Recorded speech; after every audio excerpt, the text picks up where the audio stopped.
We got some news. I mean, so the first story that we saw about Elon Musk was that he was saying people got to have more babies. And then, Steve, you brought up that he was like, yeah, and he also said he's going to implant chips in people. Not chimps. Chips, I hope. In people. He did it to a monkey first. Well, check out this story from Daily Mail. Elon Musk says Neuralink could start implanting chips in humans in 2022. People with severe spinal injuries would get the tech the billionaire says could help them walk again. That's Trojan horse? Yeah, that's the Trojan horse. We're going to save the guys with the paraplegics, and that's part of it's all great. Okay, but this Neuralink is quite dangerous. Two Okay, TV shows I want to reference as we get into this: Outer Limits and Stargate. SG1. There's an Outer Limits episode where everyone's got a device on their faces that connects them to the stream of data, but the stream is a collective, essentially that it's an AI that effectively controls people's minds, but they think they're getting clean information. They think they're being shown the truth, so they act upon what the information they're given is, although it's seeking to protect itself. In Stargate SG1, they go to a place where everyone's slowly dying off, and they're all, connected to this like AI system that erases their memories as people die, so they don't know what's actually going on. wow. These are the dangers of what you get with like a Neuralink. I don't think this is true, but I was told that the lore of the Borg in Star Trek, third show, is that they were like regular. Are you familiar with the concept of the Borg? No. They're an alien in Star Trek: The Next Generation. They fly around these big cubes and they say, "You will be assimilated. Resistance is futile." They are cybernetic. They are all one hive mind, and they implant you with chips to sync your brain up to their machine. And the idea, I guess, was, again, I don't know if this is actually part of the Star Trek lore, but this is what I was told. They were regular people developing medical technology, just like us. And they started implanting more and more and more until they started connecting. And then the natural process by which they connected their minds created a hive mind naturally. So we look at what Elon Musk is doing, and he says, we're going to heal people. How long until it's Twitter, but it is on steroids? You've got everyone just marching in lockstep behind a tribal ideology. This is what Facebook went to Meta. Chip. Look, you have the convergence of a bunch of technologies that are happening here. Advanced chip design, which is Neuralink. You have artificial general intelligence, which is artificial intelligence that kind of recreates itself. You have regenerative robotics. You have CRISPR. You have advances in biotechnology. The convergence of those and a couple of other industries are converging on this point called the singularity. On this side of that point is Homo sapiens.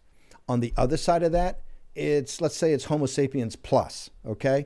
And this is, hey, on climate change and all that, is that an immediate crisis?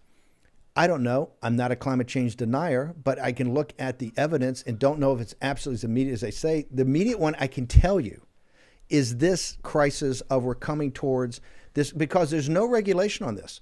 Once again, your audience has to understand, as happened with shipping all the jobs over to China, it's your money. The Greek tragedy part of this, everything about the singularity is financed by the pension funds of the deplorables in this country.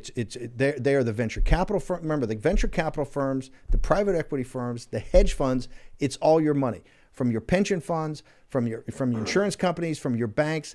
That's the money's done. And what they're doing is coming up with the convergence of this. That who knows? They're going to be designer. Who knows how this goes? It is hurtling so fast. And now this is the thing about Schmidt in that report.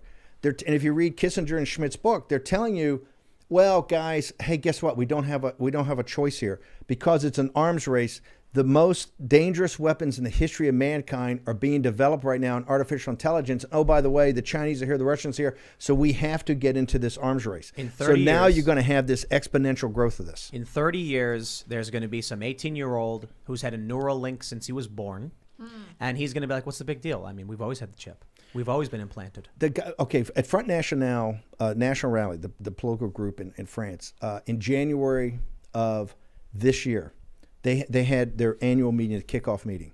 And they had a bunch of French thinkers come up and address them about what's happening in the economy, what's happening in the future. A guy stood up, one of the top biotech investors in France, and said the first full Homo sapien has been born today. And they will be something that is post-man, okay, because of either a chip, artificial intelligence is implanted, who knows? My point is, if you look at it, you've got all these industries going down this path, totally unregulated, with nobody looking. You got DARPA, your tax dollars, you got private equity, you got stuff happening in China, South Korea, in Eastern Europe. Nobody knows what's going on, right? But you're seeing hints of it. You're hearing hints of it from the Schmitz of the world and from people talking about national security, saying, well, there's some artificial intelligence weapons that could be, very scary. You got the hybrid. People are sitting there going, you got the guy came out the other day on the Defense Department saying we're so far behind where the Chinese are. Okay. Then you don't even talk about the CRISPR part, which could get to the biological weapons. We have no earthly idea what's going on.